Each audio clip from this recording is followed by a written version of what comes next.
Ladies and gentlemen, please welcome Steve Gilliland. You're simply the best. Better than all the rest. See, I believe in order to make a difference, there's three things you have to do. You have to be driven by a purpose. You have to be fueled by a passion. But you always must remind yourself you're defined by your pride. The pride that you take every day in what you do. Have you ever been around a person that has no passion? I mean, aren't they fun? Now, last night, I tell you what, and I told the committee and the executive team here, spoiled me rotten. You know, I've been flying, and they had no idea my travel schedule. So when I got here last night, what a treat, right? A gentleman was downstairs at the airport, and he says, Mr. Gilliland, I'm going to take you to the Peabody. And you know, it's nice. It really is. And I got in the car and, you know, told my wife I'm on my way to the hotel. And 5 minutes out, I hear him make a call. Yeah, we're 5 minutes away. I'm like, wow. Then I get there, and there's a young lady that meets me at the car. I didn't even have to go to the front desk. She takes me to the elevator and stuff. It reminds me of the last time I was in Orlando. True story. You're going to love this one. Ready? Gaylord Palms. I'm speaking at a large conference. Same situation. I get picked up at the airport. This driver, 10 minutes out, says we're 10 minutes away. We get there. There's 4 people waiting for me. I get out of the car, and you have to know my personality, man. I am from a small town. I'm a small town kid, right? I looked and I said, well, thank you. They introduced all themselves, and then the one on the right, about 19 years old, Vinny. Vinny said, Mr. Gilliland, I will be escorting you through the property. I will be your personal escort while you stay here. He said, my name is Vinny. I said, I got that, Vinny. I said, and your title is? I'm with Celebrity Services. All the celebrities that come to our hotel, I entertain them. I escort them. You know, and I'm thinking, this is hilarious, right? So I'm going, by the way, if you've ever been to the Gaylord Palms, Opryland Hotel, any of those properties, they're huge. So I really appreciate the fact you're going to take me in my room.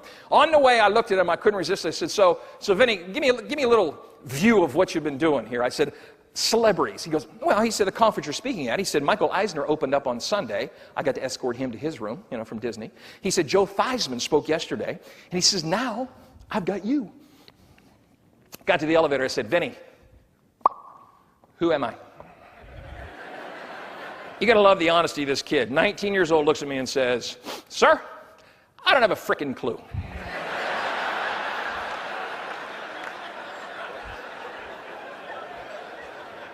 You're going to love this one, too. He looks at me and said, can I ask you a question? I said, sure. He said, why did they hire you to speak? I said, well, think about it. Eisner, Theismann, they ran out of money.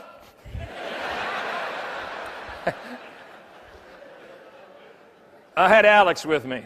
Now, Alex is now 15 years old, but I got to tell you, that boy, I love that kid to death. I mean, he's like my flesh and blood. He calls me Poppy, right? Well, 3 years ago, Mom's flying, right? So he says to me on this, I was going to speak at the Grove Park Inn in Asheville, North Carolina. He says, can I go with you? I said, sure. He said, on the way over, he's grinning. He said, on the way over, can we stop at McDonald's? You know, he's 12 years old. I said, sure, bud. He said, there is one more thing. I said, what's that? He said, will you do that thing you do at the drive-thru if the person doesn't have passion?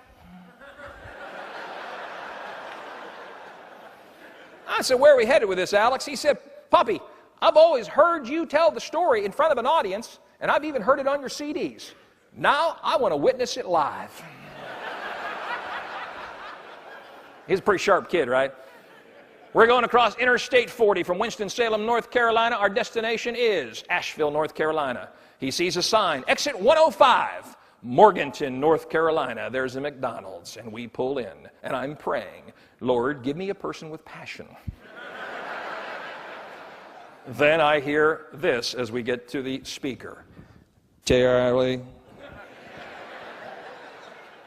Alex.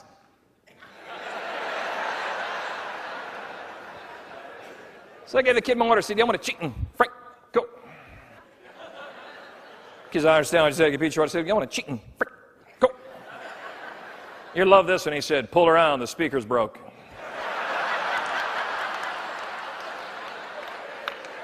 Alex hits the floor in the passenger side going. I said, we're going all the way.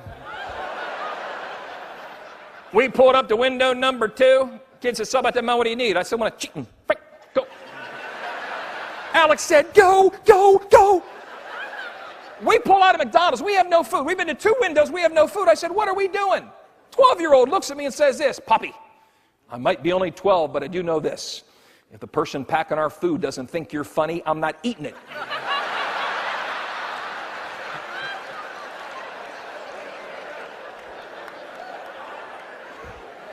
Lessons learned, wisdom earned.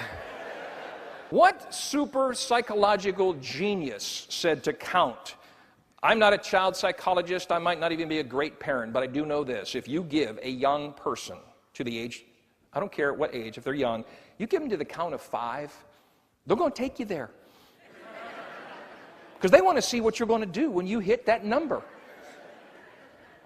Don't let me get to 1,422. We were in a grocery store, my mom and I, about 8 years ago, right? You know, single guy, said, Mom, go grocery shopping with me. We're not in that grocery store 5 minutes. And everything in my life, it's like, you got to be, I can't believe it. I just can't have one normal experience, right?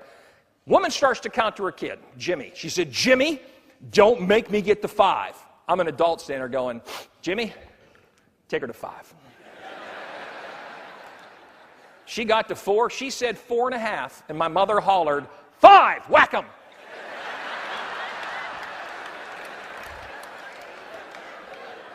You got to get lit. You got to be driven by that purpose. You got to be fueled by that passion. I love to be around people like that. And let me ask you this. Who put you here? Who put you in this audience? Who made you a part of this group? Why are you here? When I stand on this stage before you today, I'm very proud to tell you there are a lot of people that influenced my life. So here's your question. In this session, you saw coming up the escalator, it said making a difference. Well, let me tell you. There's been a lot of people that have made a difference in your life. So now I'm going to ask some of you for the first time to think about those people right now. Because here's the deal. In order for you to make a difference, you have got to make a commitment today to leave here and begin to impact people like you were impacted. People gave you a voice. When I wrote the book, Mum's the Word, the first chapter, I sent it to the publisher. He actually emailed back, and I was stunned. He said, I don't read many books, and I don't read whole chapters. But he said, yours is the first one. Then when I read, when you were asking people to think about 5 people who made the biggest difference in their life, he said, I began to think about ending up at this job as a chief editor at this publishing company, thinking, man, how did I get here? And then I started to realize along the way who influenced me. You see, in my life, I narrowed it down to 5. I had a list of about 17, then I made it a list of 5 as I began to think about it. The top of my list, well, you know, you'd have to know that when you were single for a long time and you meet somebody very special. My wife has impacted my life in an incredible way. She's that person that's, I call her the voice of reason. Then there's my mom. You know, mom's on my list. And then there's Margaret. That's right. Margaret makes my list, my top 5. And then there's a gentleman named Mark Brooker. I worked with Mark back in corporate America. Mark makes my list. As a matter of fact, as I was making that list and had 17 people, his name just kept jumping out. And I thought, you know, if it wouldn't have been for Mark, I wouldn't do. Because you see something? If they cancel my flight from Orlando to Charlotte this afternoon, it'll be the influence and the difference that people have made in my life. That's how I respond to that cancellation. See, I respond to things based on how I've been influenced to respond to them. I always think about how Mark responded to adversity. That's when I realized what an influence he had in my life. And then my 6th grade teacher, 6th grade, he made my list of 5. 6th grade teacher. But here's what you have to do. You have to ask yourself, what did those 5 people give you? If they made such a difference in your life, think about what they gave you. I was speaking at the Wisconsin Dells, the administrators, the principals. I was their closing speaker. A guy walked up to me. The man is emotional, and he said, you have any idea the difference you made in our school? And I go, no, I don't. He said, you didn't speak at our school, but he said, I was at a conference you spoke at. I then went back and kicked off the school year. He takes off his coat. He says, check it out. He has the name of his school on the front, and on the back it said, make the list. He said, I told every teacher when I handed him a T-shirt, I want you this school year to make the list. You make a student's list. He said, make a difference.